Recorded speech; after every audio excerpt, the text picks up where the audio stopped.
épisodes d'AVC, les nouveaux cas, l'incidence a été estimée à 81, donc pratiquement 92 pour 100 000 habitants. Le recueil des données s'est fait par des médecins du service d'épidémiologie et auprès des différentes sources identifiées. Et la source principale d'information était le service de neurologie.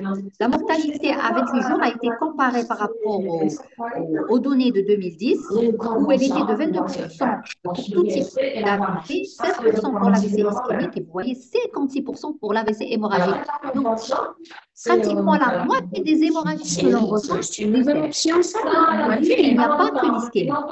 À partir de cette incidence, on peut dire que nous avons à peu près 160 AVC par jour. Donc voilà la répartition. Pratiquement 81% AVC en AVC ischémique et AIT. Là, c'est une autre donnée où nous avions 16% donc d'hémorragie. Alors les hémorragiques, dans la première, dans l'étude du registre de 2018, c'était uniquement les hémorragies parenchymateuses, mais par rapport aux données donc des urgences neurologiques, parce qu'il ne faut pas oublier que nous recevons tout type d'AVC et également donc les thromboses veineuses cérébrales et les hémorragies sous-arachnoïdiennes.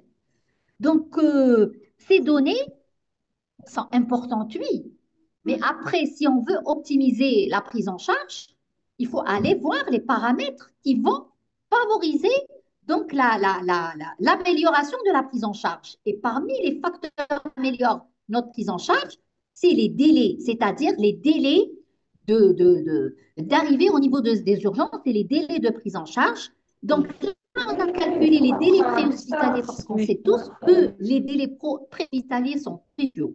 Les malades sont perdus de vue et les malades perdent leur temps au cours de l'étape préhospitalière.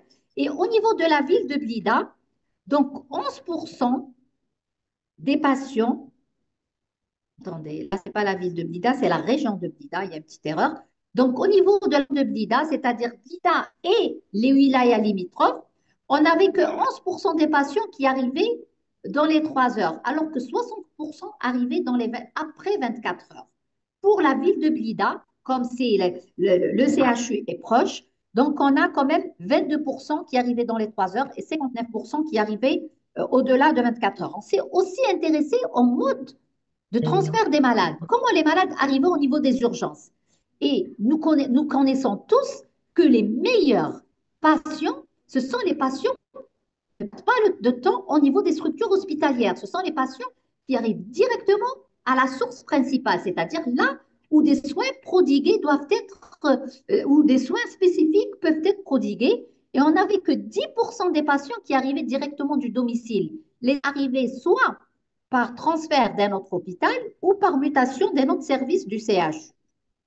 Et là aussi, pourquoi ces patients arrivaient, pourquoi on avait un taux faible de patients qui arrivaient directement du domicile? Alors là, on s'est dit, est-ce qu'ils arrivaient d'une zone rurale? Est-ce qu'ils arrivaient d'une zone urbaine? On s'est aussi intéressé au niveau d'information qui est très important. Donc, 40% de nos patients vivaient en zone rurale et par rapport au niveau d'information, moins de 30% connaissaient les signes précurseurs d'un AVC, c'est-à-dire qu'ils ne connaissaient pas. Et moins de 5% de toute cette population connaissait la disponibilité de la thrombolyse au niveau du CHU, au niveau du service. Donc, cependant, chez 33% des patients transférés, le diagnostic était erroné. Donc, regardez un petit peu. Donc, les patients, ont analysé les lettres d'orientation. Sur 711 suspicions d'AVC, on avait 66% d'AVC confirmés et 33% c'était d'autres diagnostics. Puis voilà, c'est un petit peu, je vous ai donné un petit peu le parcours de tout ce qu'on a fait pour arriver à un résultat. Et qu'est-ce qu'on a eu comme résultat? Donc, le début de cette campagne a débuté en 2008, mais nous n'avons pu avoir de résultats. Les premiers résultats ne sont tombés qu'en 2012. D'ailleurs, le premier patient thrombolysé, c'était en décembre 2012, exactement le 18 décembre 2012. Donc, vous voyez qu'un petit peu, il y a eu tout un travail. On ne peut pas arriver à un résultat sans un travail en amont.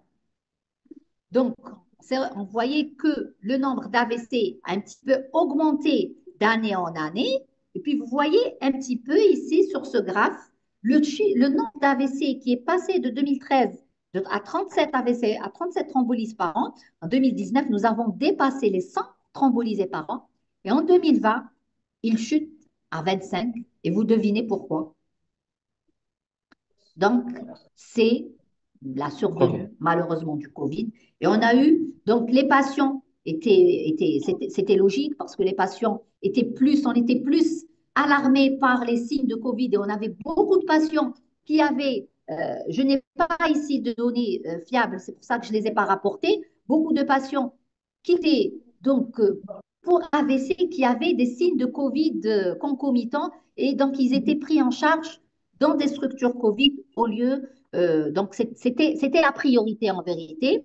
Et donc, nous nous sommes rendus compte qu'il y avait, qu'il y avait une diminution de 80% des patients embolisés par rapport aux années précédentes. Et cet événement n'a pas été sans conséquence parce qu'il y a eu cassure de la filière.